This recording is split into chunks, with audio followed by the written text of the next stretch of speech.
Welcome to the Salmon Runs YouTube. Enjoy the video. You start by confirming you actually can change or restore 2FA. This saves time. First, locate any backup codes or recovery keys you saved when you enrolled the account. Next, sign into the account on a trusted device, using email or phone verification if needed.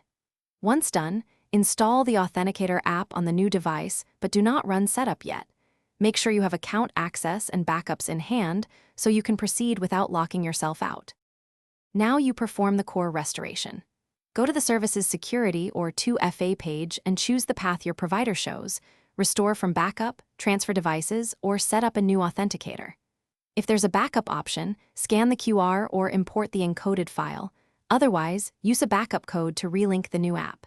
If you must verify, accept the email or SMS challenge. Make sure to name the device clearly so you can identify it later. Finish by verifying the new authenticator. Enter the 6-digit code shown and confirm the service accepts it. Once validated, immediately download or copy new backup codes and store them in a password manager or printed, locked location. Revoke any old device authorizations, rename the new device so it's recognizable, and run one full logout/login test to ensure everything works. If something fails, use a backup code.